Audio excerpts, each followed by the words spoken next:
Hello everyone, welcome to the Spurs News. Today we're going to give you the headlines and latest gossips from the news. We're going to start off with Mourinho says he is impressed with the business that we have done, or hails it according to the reports. And also we're going to talk about the targets that we are interested in from Barcelona and Real Madrid. And finally, we have solid talks with a forward that could be replacing Harry Kane or back up for Harry Kane, or a player that could play with Harry Kane up top. Finally, let's talk about what a game today. Ipswich and Spurs have played today, and Spurs have brought in an impressive win. Thank God it was good and we had performed at our best. Let's spur our way to glory. Now let's get started, and first of all, thank you for joining us again. Please subscribe, like, and share the video. The news are very simple, quick, and easy to digest. We will give our opinion on everything we say, and let us know what's your opinion in the comments below.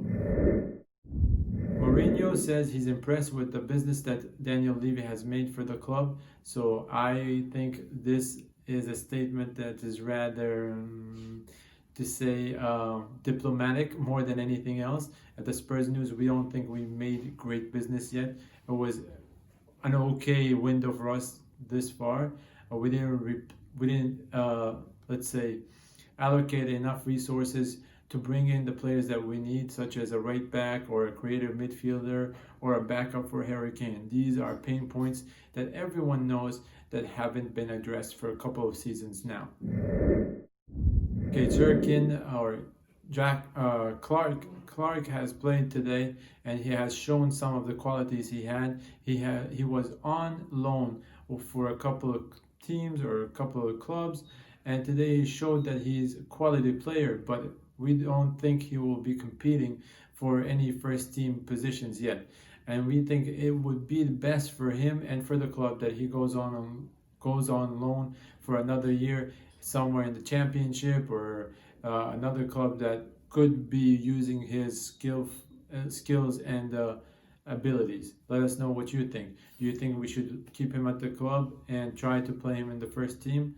I think it would be very difficult to do so. So it would be better for him to be on a loan. Okay, we brought in this report yesterday. We are interested in 3 players from both Madrid and Barcelona. First of all, James Rodriguez. James Rodriguez could be available on the cheap for around 15 million because he's in his last year at the Bernabeu and he's not part of Zidane's future, and Zidane is not interested in trying to bring him back, or keeping him for the next season.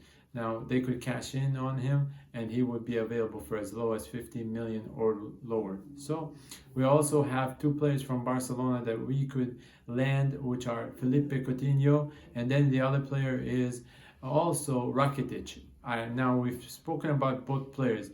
I would think that Felipe Coutinho would be a good addition, but as we said, it will cost around 8 million for the loan move, plus his salary, which is around 240,000 a week, which is going to be the highest at the club, surpassing Harry Kane. Now, I don't know how accepting the other team members would be of such a salary being paid for a newcomer, number one, and number two, for a player that at his age, plus the 8 million loan fee, could be too expensive for us. So let's see what we decide, what Daniel Levy does decide, and Jose Mourinho. But I think it would be a very hard ask to bring Felipe Coutinho with these conditions, unless he takes a pay cut for his salary. Let me know what you think. Now moving on, we are talking about Rakitic. Rakitic is an old player. He's in his last year at Barcelona, and Barcelona frankly is trying to sell every player they have to rebuild from the bottom up. Now, in my opinion, I think Rakitic is a great player, but he has passed his prime and he would not add any value to us except for experience. And he could be another Joe Hart addition, but Joe Hart came on free. So I don't think Rakitic would be a sensible addition if we're gonna pay some money for him.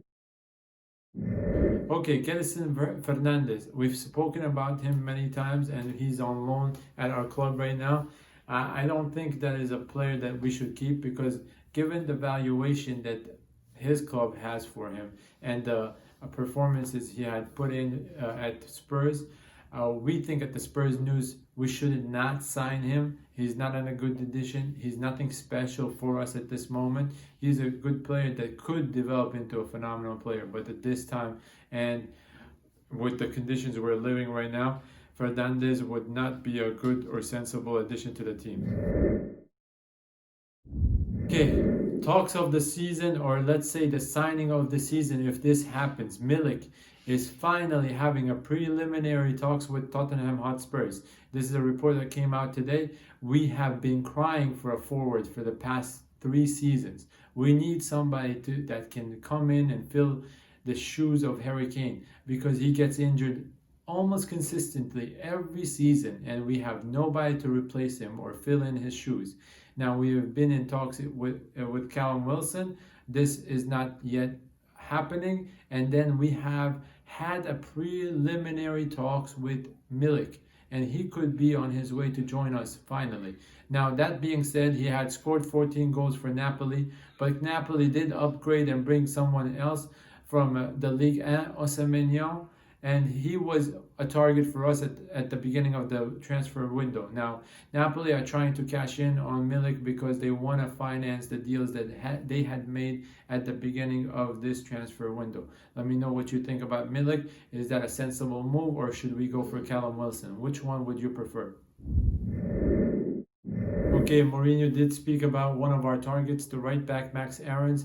He says he is going to be a big doubt, and we had spoken about him. He's not going to be a signing that we want to make, especially given his age and the amount of experience he has in the Premier League. Now, we need somebody that's a little bit more experienced, more seasoned, that can fill in the shoes of a right back position, that can fight and be on the forefront for us to compete in all the competitions that we are going to be in, such as the Carabao or the Europa League or the Premier League. So he could be a sub, but I don't think he's ready to be as a first team player for a big club like the Spurs. He's fine to play for smaller clubs like Norwich or others, but as we said, we need somebody more seasoned and experienced. Darren Bent has come out and spoken about the Callum Wilson situation and what he thinks. He gave his opinion and we agree with it. As he said, Callum Wilson has to expect that he won't play most of the time because Harry Kane will be the priority or the first team player. But Harry Kane has proven in the past few seasons that he is prone to injuries, and he has been injured, and there was no one to fill in his position. And if Callum Wilson comes in with the patience and the right attitude, he could get a great chance at Spurs and make his mark and be remembered as one of the best players ever. Now, I think this is the best verdict given by any player about the Callum Wilson situation and this transfer happening or not. Now, let me know what you think. Is Milik better or Callum Wilson for us? Thank you for watching the Spurs News, and let us know what you look forward to watching next. And as we said before we close, the Ipswich and Spurs game was phenomenal for us because Heung-min Son scored 2 goals and Sessegnon finally on the score sheet. Sessegnon did play as a left mid. He had shown his ability to operate on the left flank. Now, it would be very interesting for us to see if he could be a left back during the season, or this is his preferred position as Mourinho moves forward with him. What do you think where do you think Sessegnon will play? This was the Spurs News. Let's Spur.